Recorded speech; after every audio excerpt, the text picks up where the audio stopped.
thank you, first of all, for being here. And I think you should thank yourselves, because it means that you are investing way more into yourself and into your future and into your life, which is so freaking important. I've gone through many phases myself in terms of what I want to do. And you're going to be asking yourself more than once during this session, or I'm going to make you ask yourself what your goals are. Before we get going completely like into the scientific educational stuff of it, I do want to say a few things. One, do not allow your body image to get in the way of living your life. When it comes to your memories and your loved ones' memories and your friends' memories of who you are, and anyone that you encounter in life, they're not going to think back and think about your body size and size of your hips or whatever. They're going to think about the laughs that you shared, the love that you shared, the memories. That's what they're really going to experience. So if you spend too much time stopping yourself from experiencing those, there's no chance for those memories. Do you know what I'm saying? So I want you to think about that every time you need to make the choice where you're thinking, I don't want to eat with everybody because you know, I can't be eating that right now. So, you know, you're restricting yourself so you don't get involved with family functions, or like, you know, going to the beach together and having fun together because you feel uncomfortable. I want you to make that conscious decision to go, I'm going to be present for my friends, my family, my, you know, the people that I care about, because I want them to remember for who I am. And that brings me to, you are way more than this physical form that carries you. Your worth is not limited to this right here. And the whole point of exercise, in my opinion, is to live a long, like, comfortable life where you can do all the other things that you love to do. The things like, you know, raising your kids, or the passion that you have in your businesses, and the things that we're still yet to discover that we love in our lives, because we've spent so much time worrying about what we look like. We haven't actually explored other parts of our world that we can go, I actually really love, in my case, painting. And I had not taken time to paint at all because I was always so stressed about, what should I be cooking? What should I be eating? How should I be exercising? And then I was too tired because I was spending too much time on that.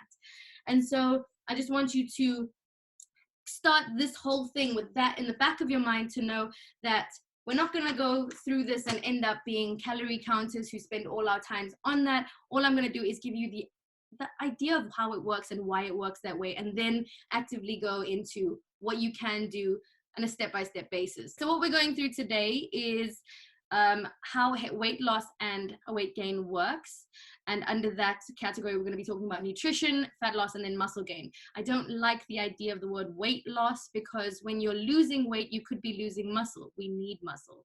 I mean, obviously it carries us, right? Then we're going to go into exercising during or through your menstrual cycle, understanding your menstrual cycle and how it works with your exercise, because every single week our bodies are changing. And of course, there are things like our having you know, being on the pill and things like that, but generally there will be a lot of things that you can sort of focus on to allow you to stick to a certain way of doing things, right? And then we're going to go into the last section, is going to be creating a workout program that suits you. It's going to be a loose one. We're not going to give you like reps and sets and things like that just yet, but it's going to be a nice skeleton to start with, and then go through to the next phase. So how muscle gain and weight loss works is all about energy balance in your body. When we need to move, we need to fuel that movement, obviously. And the way that we do that is through the food we eat. So we need energy to function, and we get this from the food and drink that we consume. Every bit of your food and drink that you consume is made up of calories and macronutrients. Calories are, think about the word, if anybody knows some sort of Latin language, calor means hot in Portuguese. So it comes from burning. You need to burn energy, fuel, just like in any sort of situation with fuel, and then that is what gets your body moving. So think of a machine that you need to pour fuel into. It's that same concept, pretty simple. But your macronutrients is what your food is made up of, the different components in the food. You will have heard of them before: your protein, carbs, and fats. And of course, we need all of them to function. When it comes to losing fats and gaining muscle, you first have to understand that there is your basal metabolic rate, which is the amount of fuel your body needs if you were doing absolutely nothing. If you were laying in bed, your bowels weren't moving, like you weren't even having any bodily functions, you were just laying there for 24 hours, nothing was happening, right? That is the amount of food your body would need. There is a calculator, a sort of scientific what is it called, equation that that has been formulated by scientists over the years. And I've given you an example here just so that you can see what it kind of looks like, so that I can put some numbers in and give you a realistic understanding of what happens there. Different factors of your body and who you are changes your amount of calories that you need when you're just chilling. Your gender, your height, weight, and your age are things that go into this equation. As you can see, we've got female, weight, height, age, and then the other numbers there. And this one is specifically in terms of pounds and feet and inches. So I've also just put a converter there for how many kilograms to pounds, just in case you want to go back to it. Remember, it's not necessary that you know these numbers, but it is interesting to see, and it's nice to come back to. In the next slide, you'll see I have actually added my information just for a nice little reference point. So being a female, I am 143 pounds. I am 5'2", and I'm 28 years old. And then if I were to do absolutely nothing all day, I would need, 1,161.5 calories. That's for me to do nothing. Now imagine I still have to walk to places, even if I didn't have the job that I have, right? I still have to go somewhere, have to pick things up. I need to, just like work and breathe, and all the functions that my body's doing needs more fuel. So even if I were just laying there, if I were in hospital for a certain amount of time, they would have to put like a drip of that amount of calories in me so that I wouldn't waste away, okay? And then we add in the idea of movement and activity. Your BMR, as I mentioned, is if you're doing nothing. Now, of course, we move, right? There's two different types of movement. Your NEAT, which is your non-exercise activity thermogenesis, or just basically any movements that you're doing when you're not exercising. This hand movement that I'm doing, that's your NEAT. Walking is your NEAT. Standing in a queue at the shops and tapping your toe, that's your NEAT, okay? So increasing that is such a surefire way of burning extra calories in the day that you don't even have to think about. Instead of sitting down somewhere, or instead of parking right outside a shopping center, parking a little further and walking more, or instead of standing on an escalator, walking up them. You know what I mean? Just little things that you can add slight movements in. It's already a way of adding more burning of calories into your life, but that's aside.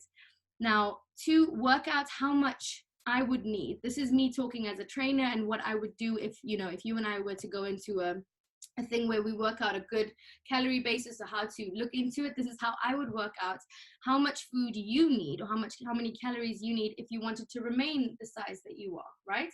And that, by the way, isn't a bad thing. You can sometimes want to stay the same weight, but maybe just shape up in muscle tone, or that kind of thing. And then we would look at changing the elements, the macronutrients that we were talking about earlier. So taking that BMR, that nothing movement basal metabolic rate, multiplied by an activity factor, gives you the calories needed for your maintenance. Now, there are 5 different activity factors, which is also formulated by the scientist, and you choose then from this list here which one suits your life a little bit more. And that can change often. Sometimes I'll be going for weeks where I'm in the light active activity section, and some weeks I'll be in the high activity section. Sometimes in your life you have more time to be training more, or it's a little bit more stressful, so you can only train once or twice a week. So this right here is something that you just keep in mind. If I'm more active, if I'm less active, you can adjust your eating around that. I would then take my BMR and multiply it, let's say, for example, with this here, high activity, just because you and I know we've been doing like 5-6 workouts a week. And of course, I'm an au pair, so I'm playing football, I'm training the mom, so I'm constantly moving. And so I would put myself in the 1.725 at the moment. And then if I multiply my initial BMR by that activity level, 2003.5 calories per day is what I could eat and not gain or lose any weight. I stay right where I am, right? And then this is where the base is. And now I want to go, okay, what do I want to do? What is my goal? If my goal is to remain right here, eat that by any means, right? And we go into then the macronutrients and deciding if we want to just be maintaining muscle. But if I want to be dropping fat, I need to go into a caloric deficit, which means I just go into a slight deficit of that per day. I wouldn't go, oh, 2003 calories per day is maintenance, so now I'm going to go on to 1,500 immediately to lose weight, because that's not sustainable. Your body is going to be like, what is going on? And it's actually going to go into a survival mode, right? We'll get into that in the next section. But that is your caloric deficit. I like to go really small on a weekly basis. But again, don't worry about the numbers. I'll talk about that in a moment. And then if you want to be gaining muscle, which I mean is also a very good goal, because gaining muscle makes you lose fat because your body needs more energy to build that muscle up. Building muscle can be a section. What some people like to do is they go through a phase of muscle building, and because that requires a caloric surplus and eating more, they do that first and then they go into a cutting phase. But I think that that's very restrictive and it's very specific, and I think that it's not a normal day-to-day life kind of way of living. Again, it's up to you and if you're able to. So why diets work comes down to this whole concept that I've just explained about energy balance. The fact is that if you eat more calories than you need to maintain, so that maintenance, if you eat more than that, you are going to gain weight. And if you eat less than that, you are going to lose weight. If you do it in a way that is not specific to your macros, then you can't control whether you're losing muscle or fat. But the problem is that often what diets will not consider is how everybody is different. I have had to take my specific age, weight, height, and age to work out what my calories are. And obviously, if you're going to give me 1,200 calorie meal per day, obviously I'm going to lose weight.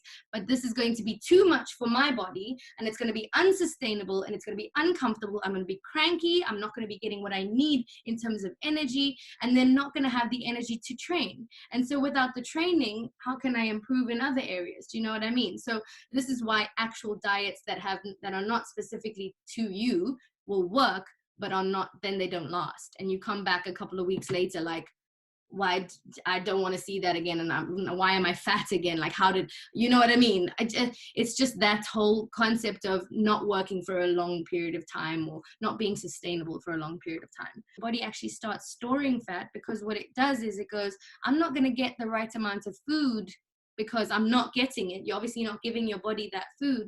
So it goes, I need to hold on to it just in case we get to a point where there's no food and I need somewhere to get my energy from, because that's what, what fat does. It's storage for for a rainy day, if you will. How to create a deficit or a surplus without the numbers. So now taking all of that knowledge and putting it in a box and going, okay, now I know how it works, but how do I do this in a way that doesn't make me obsessed with calorie calculators and, step counters? And as much as those things are amazing, if you can do it without hurting your mind and being obsessive and upset with yourself when you don't follow those, this is why I think coaching is so important. This is why I think it's important to have someone like myself, for example, to go, this is our goal, but let's just make a normal meal plan, and then you can just follow it without thinking. But if you don't have that, this is what you can do. Obviously, number one, adding movement. So you just assess your week. First way to start is looking at a week of your life and go, okay, this is what I've done Monday to Sunday, and this is where I'm at. So for me to now drop weight, or to, or add whatever, you will then add or change the movement that you're doing.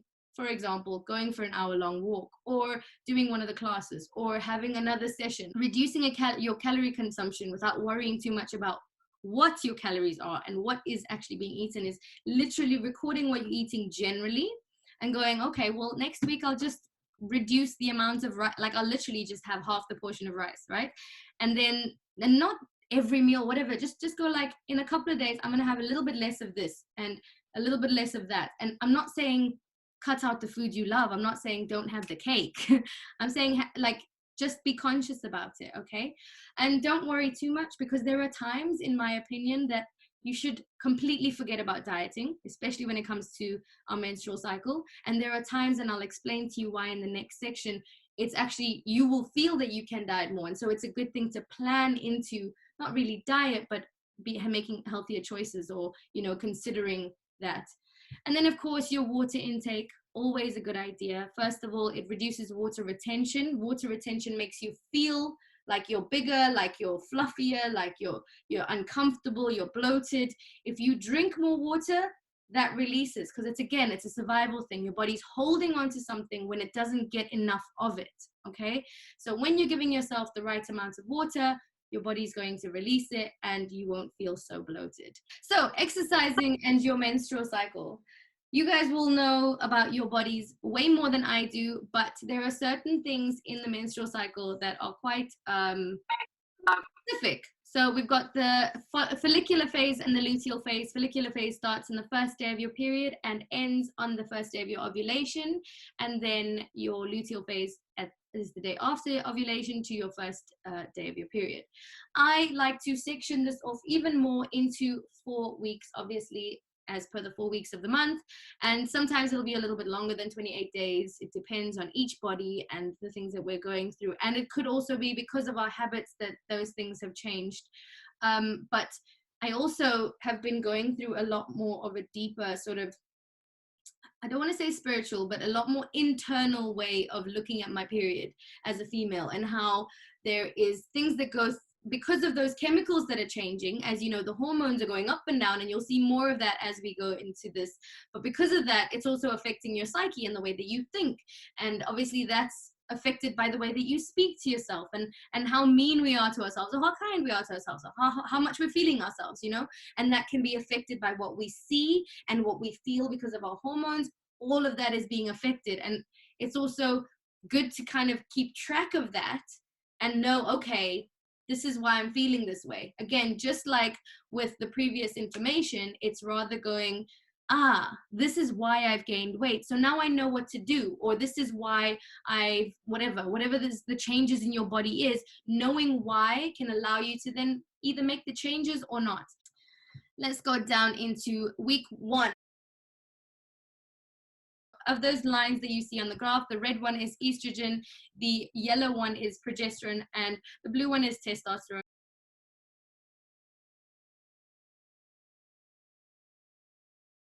Your two hormones that we're talking about today, estrogen and progesterone, they affect a lot of what's happening in your muscles.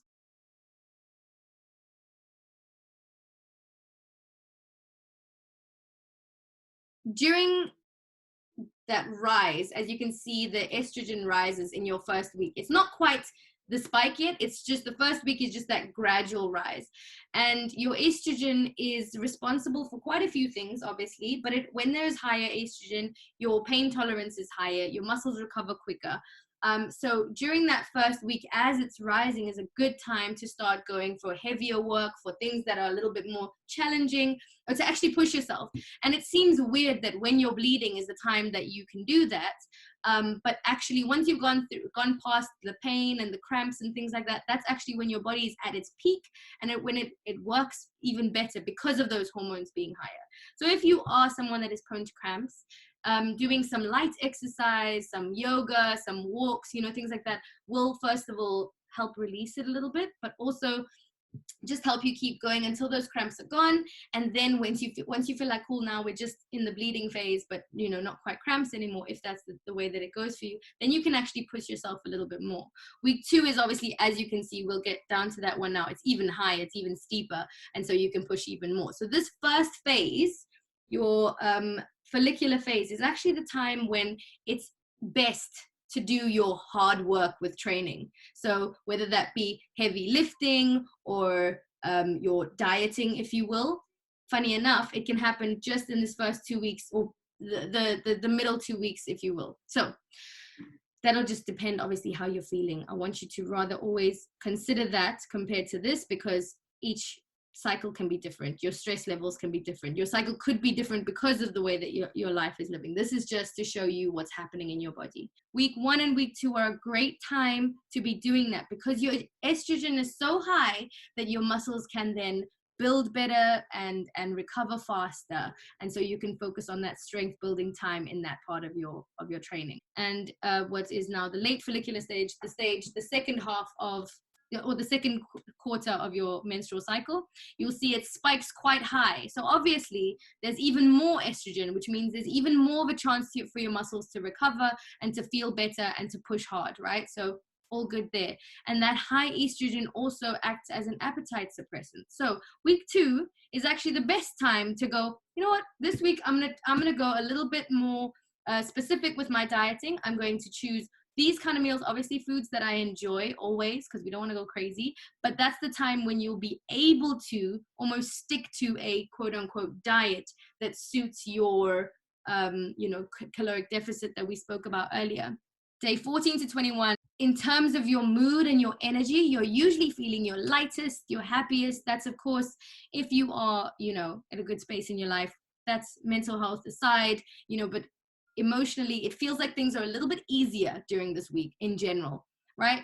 And what happens here is your estrogen drops really sharply, and then it starts increasing again. And this is why you would feel that whole it's literally, if you look at the graph, it's like a roller coaster of emotions. You go down and you go up. Obviously those are not, that doesn't depict your emotions specifically, but that movement of your hormones up and down is what makes you feel almost like weird. This is when you'll feel like you can't perform as well. This is when you'll feel like you can't lift as much. Your body literally feels more tired. And the best thing about this phase is that your body is using more fat as fuel, so stored fats. And it's a good time to then focus on your lighter exercises, like going more for cardio-based exercises. I mean, it depends on if you want to have cardio throughout your month, that's also fine. But this is the time that if you shouldn't be judging your performance too much when it comes to strength, or from a performance standpoint when it comes to how many reps you can do, or how long you can go. Creating a workout plan that suits your life. There is no one way to exercise. There is no one magic exercise that's going to make you lose fat in a certain area or make you feel better about your life. There is no one exercise that's going to reach all your goals. The idea when it comes to specifically fat loss, as we said earlier, is about energy balance, right? So if you are just going for fat loss, you can literally just add any type of exercise or movement you want. Hikes, dances, like it does not matter as long as you're moving more than you did before and you're still eating the same. Make sense? Right. Now, again, we have to ask ourselves, what is the goal? Like we were talking about with the calories, if our goal is to gain muscle, lose weight, stay the same, we got to know what that is before we can create this plan. So I've just got a couple of questions here that you'll sort of ask yourself. What type of exercise do I enjoy? And then how much time do I realistically have, and where will I be training? I'm going to break those down into the different sections. Weight training is one of the ways that you can be building muscle. Then again, you can also do body weight stuff like your calisthenics and strength training.